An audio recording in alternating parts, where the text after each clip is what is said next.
হিন্দু মুসলিম ধর্মীয় বিভাজনকে পুঁজি করে 2026 সালের পশ্চিমবঙ্গ বিধানসভা নির্বাচনে বিজেপি 2/3 সংখ্যাগরিষ্ঠতা নিয়েই সরকার গড়তে যাচ্ছে 9ই মে। 2014 সালে দিল্লিতে যখন বিজেপি সরকার প্রতিষ্ঠিত হয় সেই সময়ে অনেকেই মনে করেছিল ভারতবর্ষ স্বাধীন হলো প্রথমবারের জন্য। বলিউডের জনপ্রিয় নায়িকা কঙ্গনা রানাওয়াত তিনি বলেছিলেন ভারতবর্ষ স্বাধীন 1947 সালে হয়নি, 2014 সালে শ্রী নরেন্দ্র মোদী প্রধানমন্ত্রী হওয়ার পর ভারতবর্ষ স্বাধীন হয়েছে।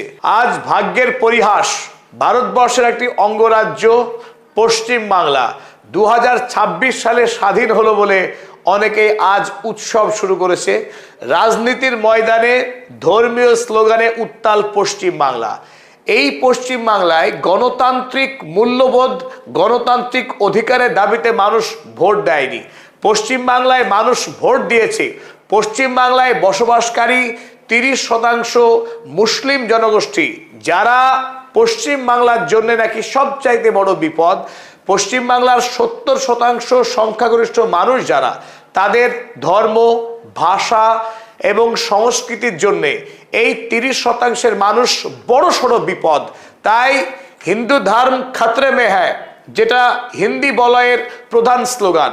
সুলতানি যুগ, মোগল যুগ, ইংরেজ যুগ পার হয়েছে ভারতবর্ষে, হিন্দু সম্প্রদায়ের মানুষ কোনোদিনও খাতরে মে ছিল না, বিপদে ছিল না। তারপরে 1947 সালে স্বাধীন হবার পর দেশ ধারাবাহিকভাবে পার করে এসছে 70 বৎসর, তখনও ভারতবর্ষের হিন্দু সম্প্রদায় খাতরমে ছিল না। কিন্তু দিল্লিতে আশ্চর্যজনকভাবে হিন্দুত্ববাদী আদর্শে বিশ্বাসী বিজেপি দল যখন কেন্দ্রের সরকার গড়ল, ঠিক তখনই হঠাৎ অলৌকিকভাবে ভারতবর্ষের হিন্দু সম্প্রদায় খাতরেমে চলে এলো। আর সেই ভাবধারাকে কাজে লাগিয়েই 2014 সালের পর থেকে ধারাবাহিকভাবে পশ্চিম বাংলায় বিজেপি দল চেষ্টা করেছিল ক্ষমতায় আসবার। কিন্তু এতদিন ব্যর্থ হলেও মমতা বন্দ্যোপাধ্যায়ের নরম হিন্দুত্ববাদ এবং একদিকে মুসলিম সম্প্রদায়ের ধর্মগুরু ইমাম মুয়াজ্জিনদের ভাতা প্রদান করার মধ্য দিয়ে পশ্চিম বাংলায় সাম্প্রদায়িক রাজনীতির বীজ বপন করেছেন মমতা বন্দ্যোপাধ্যায়। পরবর্তীকালে মুসলিম তোষণের অভিযোগ যখন গায়ে লেগে যায়, তারপর থেকে মমতা বন্দ্যোপাধ্যায় পাল্লা দিয়ে চেষ্টা করেছেন হিন্দু সম্প্রদায়ের মানুষকে খুশি করা। আর সেই কাজ করতে গিয়ে তিনি একাধিকবার মন্দির নির্মাণ, দুর্গাপুজোতে প্রতীক ক্লাবকে চাঁদা দেয়া, এত সব কিছু করবার পরেও হিন্দুত্ববাদী বিজেপি রাজনৈতিক দলের কাছে চূড়ান্তভাবে পরাস্ত হতে হলো 2026 সালে এসে। 2026 সালে বিজেপি দল যখন পশ্চিমবাংলার 294টি বিধানসভা ক্ষেত্রের মধ্যে গণনাতে যখন 293টি আসনে গণনা হয়েছে, তার মধ্যে 207টি আসন পেয়ে ব্যাপক মার্জিনে সরকার তৈরি করতে যাচ্ছে, শপথ গ্রহণ করবে 9ই মে। তখন তৃণমূল কংগ্রেস মাত্র 80টি আসনে জয়ী হয়েছে কোন ক্রমে কষ্টের সৃষ্টি।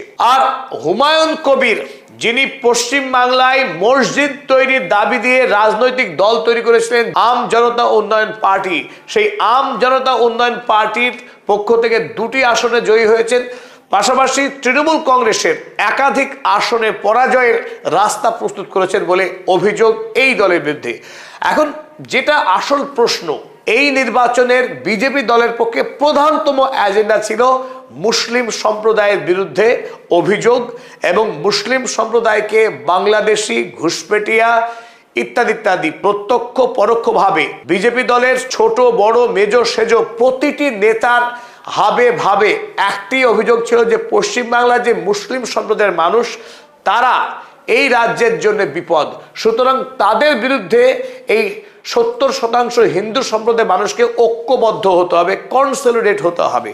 এবং গতকাল যখন বিজেপি দল বিজয়ী হয়েছে, বিজেপি দলের অন্যতম নেতা শুভেন্দু অধিকারী, যিনি আগামী দিনে মুখ্যমন্ত্রী হিসেবে শপথ নিতে চলেছেন বলে খবর, শুভেন্দু অধিকারী তিনি সরাসরি দাবি করেছেন মুসলিম সম্প্রদায়ের বিরুদ্ধে রাজ্যের হিন্দু সম্প্রদায়ের মানুষ ঐক্যবদ্ধ হয়েছে, এটা হিন্দুত্ববাদের জয়।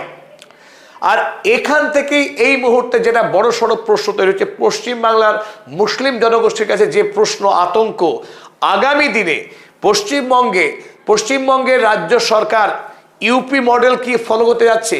2014 সালে